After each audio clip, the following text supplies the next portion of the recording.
సంబంధించినటువంటి సవరణ ద్వారా అధ్యక్ష గతంలో కేసీఆర్ ప్రభుత్వం తీసుకొచ్చినటువంటి ఈ 50% ఏదైతే 34% చేయాలన్న వాళ్ళ ప్రయత్నాన్ని అడ్డుకున్నారు సార్ ఆ రోజు హైకోర్టులో. ఇప్పుడు మళ్ళొక్కసారి అడ్డుకోరన్న గ్యారంటీ ఏమైనా ఉందా? ఈసారి చేసేటువంటి అమెండ్మెంట్ని కూడా ఖచ్చితంగా అడ్డుకుంటారు వాళ్ళు. అడ్డుకున్నప్పుడు మేము ఎవరి మొహం చూడాలి?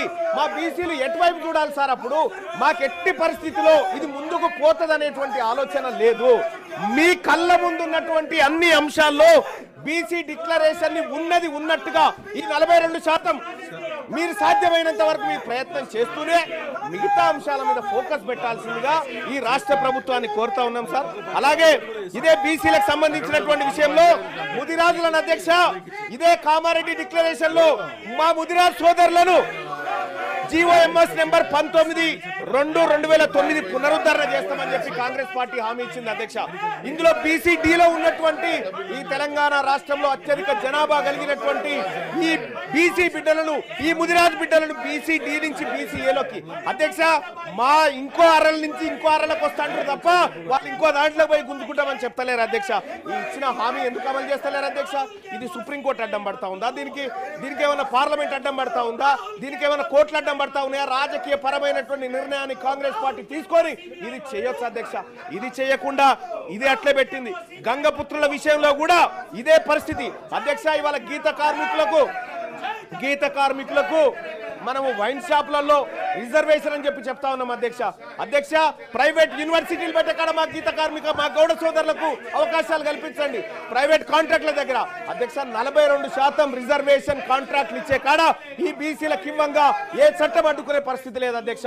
మీరు వాళ్ళని పైకి తీసుకురావడానికి మీ కళ్ళ ముందు అనేకమైనటువంటి అంశాలు ఉన్నప్పటికీ కూడా ఇది చేయకుండా ఇవాళ కాంగ్రెస్ పార్టీ కేవలం 42% బీసీ రిజర్వేషన్ పేరుతోనే మమ్మల్ని తిప్పడం ద్వారా లాభం ఏముండదు అధ్యక్ష. మీరు చేయాల్సిన ప్రయత్నం చేస్తూనే ఇచ్చిన హామీలను నెరవేర్చాల్సినటువంటి అవసరం ఉంది అధ్యక్ష. మత్స్యకారుల హక్కులకు సంబంధించి మత్స్య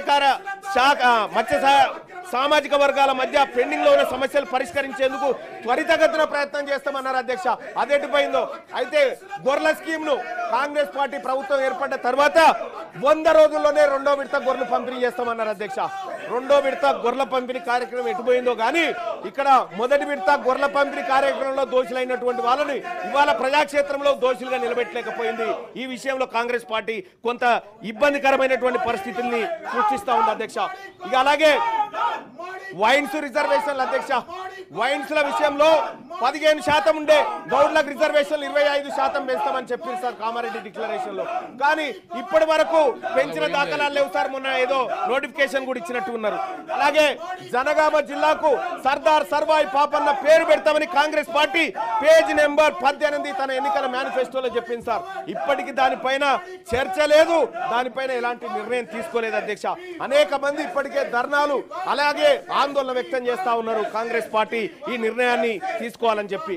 అలాగే మున్నూరు కాపుల విషయంలో కూడా అధ్యక్ష మొట్టమొదటిసారిగా మంత్రివర్గంలో ఒక మున్నూరు కాపు బిడ్డ కూడా మంత్రిగా లేకుండా పోయింది అధ్యక్ష. అలాగే మున్నూరు కాపు కార్పొరేషన్ ఏర్పాటు చేసి యువ పారిశ్రామికవేత్తలను ప్రోత్సహించేందుకు సబ్సిడీ రుణాలు పంపిణీ చేస్తామని చెప్పారు అధ్యక్ష. అది కూడా ఇప్పటి వరకు అతిగతి లేకుండా పోయింది అధ్యక్ష. పద్మశాలి బిడ్డలకు జగిత్యాల, నారాయణపేట, భువనగిరిలో మెగా పవర్ క్లస్టర్లు ఏర్పాటు చేస్తామని చెప్పారు అధ్యక్ష. పద్మశాలిలకు పవర్ లూమ్స్ పరికరాల పైన 90% సబ్సిడీ అని చెప్పారు అధ్యక్ష. ఎటుపోయినాయి అధ్యక్ష? ఈ కామారెడ్డి డిక్లరేషన్ లో కేవలం 42% స్థానిక సంస్థల రిజర్వేషన్లు కాదు అధ్యక్ష. సార్ ఇక్కడ 42% రిజర్వేషనే కాదు అధ్యక్ష, అనేకమైనటువంటి అంశాలు ఈ బీసీ డిక్లరేషన్ లో ఉన్నాయి. కేవలం 42% రిజర్వేషన్ అనే కాదు, మీరు చేయగలిగినటువంటి అన్ని ఉన్నాయి ఇందులో. మరీ ముఖ్యంగా అధ్యక్ష విశ్వకర్మలకు సంబంధించినటువంటి అధ్యక్ష మంగళి, స్వర్ణకారులు, కమ్మరి, వడ్రంగులు, కుమ్మరులను 90% సబ్సిడీతో టూల్ కిట్లు ఇస్తామని చెప్పారు అధ్యక్ష. ఆ కార్యక్రమం చేయడంగా ఎవరు అడ్డుకుంటారు అధ్యక్ష? అక్కడ ఏం పార్లమెంటే వద్దంటలేదు, సుప్రీంకోర్టులు ఏం అడ్డుకుంటలేవు అధ్యక్ష. పట్టణ ప్రాంతాల్లో షాపుల ఏర్పాటు భూమి కేటాయిస్తామని చెప్పారు అధ్యక్ష. ఆ భూమి కూడా ఇప్పటిదాకా దాని మీద పరిశీలన కాదు కదా, కనీసం పట్టించుకున్న పాపాన పోలేదు అధ్యక్ష. మా రజక సోదరులకు, రజక యువతకు పట్టణాల్లో ల్యాండ్ రోమెంట్స్ ఏర్పాటు చేసేందుకు 10 లక్షలు ఇస్తామని చెప్పారు అధ్యక్ష. తక్షణమే ఈ ప్రభుత్వం ఇవన్నీ చేపట్టాలని డిమాండ్ చేస్తా ఉన్నాం అధ్యక్ష. అలాగే రాష్ట్ర వ్యాప్తంగా దోబిఘాట్లు ఆధునీకరణ కోసం ప్రతి జిల్లాకు 10 కోట్లు కేటాయిస్తామని చెప్పారు అధ్యక్ష. నేను ఈ సభ ద్వారా ఈ తెలంగాణ రాష్ట్రంలో ఉన్నటువంటి బీసీ బిడ్డల తరఫున మాట్లాడుతా ఉన్న అధ్యక్ష, కాంగ్రెస్ పార్టీ చేయడానికి ఎలాంటి అడ్డంకి లేనటువంటి అంశాలు ఈ మేనిఫెస్టోలో చాలా ఉన్నాయి. వీటిని నెరవేర్చాల్సిందిగా ఇక్కడ ఉన్నటువంటి రాష్ట్ర ప్రభుత్వాన్ని డిమాండ్ చేస్తా ఉన్నా. మా ఆకలి, మా బాధ, మా గోస ఈ సభ ముందు పెట్టుకునేటువంటి సందర్భంలో ఈ రాష్ట్ర ప్రభుత్వం నుంచి మేము ఎక్స్పెక్ట్ చేస్తుంది అధ్యక్ష, కేవలం 42% మాత్రమే అడ్డంకి ఉంది. మీరు ఇంప్లిమెంట్ చేయడానికి ఏ అంశానికి కూడా అడ్డంకులు లేవు. వీటిని అమలు చేయండి. ఇక్కడ 1,00,000 కోట్ల బడ్జెట్ పెట్టడానికి సార్, 20,000 కోట్లు ప్రతి ఏడాది బడ్జెట్ పెట్టడానికి ఎవరైనా అడ్డంకి ఉన్నారా? దీనికి మీరు పెట్టండి. బీసీలకు సంబంధించి రిజర్వేషన్ దయచేసి 42% రిజర్వేషన్ల విషయంలో అధ్యక్ష ఇవాళ గవర్నర్ గారు ఆమోదించాలి సార్. గవర్నర్ గారు సమ్మతించాలి. లేకపోతే మొన్న గతంలో సార్ ఇదే ఆనరబుల్ హైకోర్టులో గతంలో కేసీఆర్ గారు 34% రిజర్వేషన్ అన్నప్పుడు ఇగో అగ్రవర్ణాల వాళ్ళు హైకోర్టులో కేసేసి దీన్ని ఆపిరు సార్. ఇలా మళ్ళా ఇంకొక ఆయన పుట్టడానికి గ్యారంటీ ఏంది? ఇలా మళ్ళీ దాన్ని అడ్డుకోవడానికి గ్యారంటీ అధ్యక్ష ఈ మా బీసీల విషయము మాట్లాడుకునే సందర్భంలో బీఆర్ఎస్ పార్టీ ఈ రకంగా అరాచకం చేయడం, ఈ రకంగా దాన్ని అడ్డుకోవడం, సభను డిస్టర్బ్ చేయడం ఇది బాధాకరం సార్. ఇది అత్యంత బాధాకరం. ఇది బీసీలకు సంబంధించినటువంటి అంశం సార్. ఇక్కడ బీసీలకు సంబంధించినటువంటి అంశం చర్చకు వచ్చినప్పుడు బీఆర్ఎస్ పార్టీ చిత్తశుద్ధితో వీళ్ళకి 70 సంవత్సరాలుగా అన్యాయం జరుగుతుందని వచ్చి కూర్చొని మా బాధ వినాలి సార్. మా బాధ వినాలి సార్. మా ఆవేదన వినాలి.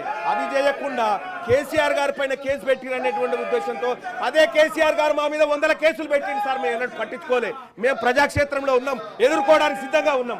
కానీ ఈ రకమైనటువంటి వాదనకు దిగడం, బీసీలకు సంబంధించినటువంటి అంశం చర్చకు వచ్చినప్పుడు ఇది దుర్మార్గమైనటువంటి ఈ చర్య సార్. దీన్ని ఎట్టి పరిస్థితిలో బీసీ సమాజం ఉపేక్షించదంతే తమ ద్వారా తెలియజేస్తున్నాను అధ్యక్ష. బీసీ మంత్రి గారు అధ్యక్ష వీళ్ళ వైఖరి చూస్తుంటే కడుపుల కత్తులు పెట్టుకొని అలుముకున్నట్టు ఉన్నది. ఇది మీ సిబిఐ కేసు గురించి మీరు అనేక సందర్భాల్లో మాట్లాడచ్చు. అవినీతి ఆరోపణలు ఎదుర్కొంటే విచారణకు కూడా సిద్ధంగా లేని మీ మానసిక విధానం చూస్తుంటే ఇవాళ చాలా జాలి కలుగుతా ఉంది.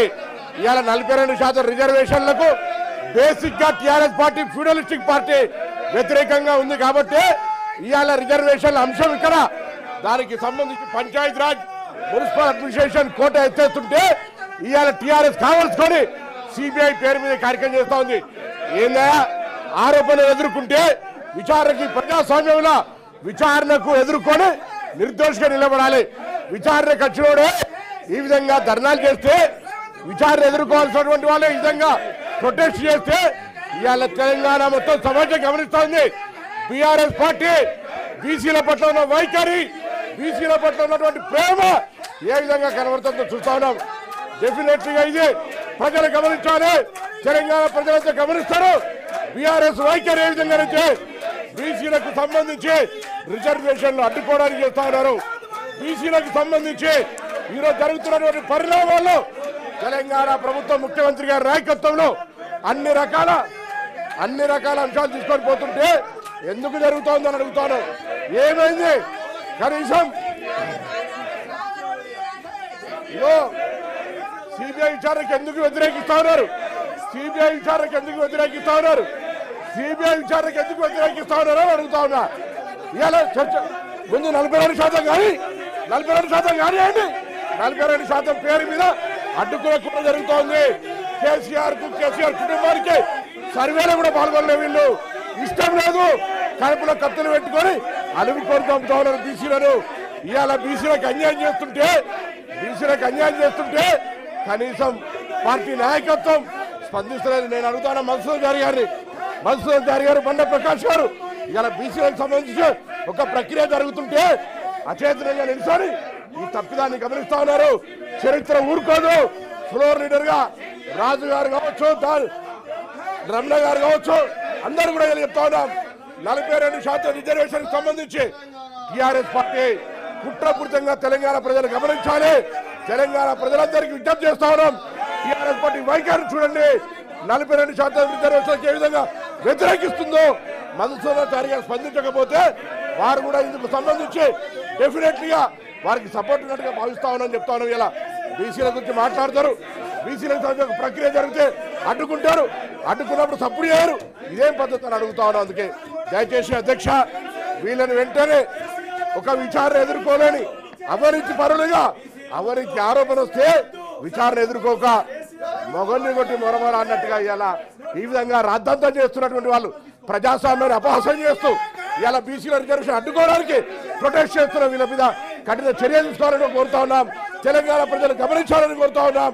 ఇలా బలహీన వర్గాల నాయకులు మధుసూదనాచారి గారు కానీ, బండ ప్రకాష్ గారు కానీ, రాజు గారు కానీ, ఎల్ రమణ గారు కానీ, దాసం శ్రవణ్ ఆనాడు తెలంగాణ ఉద్యమంలో మా పార్టీలో ఉండి మా పార్టీ మీద అడిగినాం. మేము ఇలా పూర్తి అచేతనంగా బొమ్మల్లాగా మారకండి. మీ పార్టీకి ఇష్టం లేకపోవచ్చు, కానీ ఇది ఒక చారిత్రాత్మక నిర్ణయం, దానికి సపోర్ట్గా ఉండాలని నేను మరొక్కసారి కోరుతూ, ఆరోపణలు ఎదుర్కొనే చేతగాక ఆరోపణలు ఎదుర్కొనేటువంటి పేరు మీద బీసీల రిజర్వేషన్ అడ్డుకునేటువంటి కుట్ర ఇది దౌర్భాగ్యమైనటువంటి పరిస్థితి అనే మాట సందర్భంగా మనం చేస్తాను అధ్యక్ష. ఏవిఎన్ రెడ్డి గారు కేసీఆర్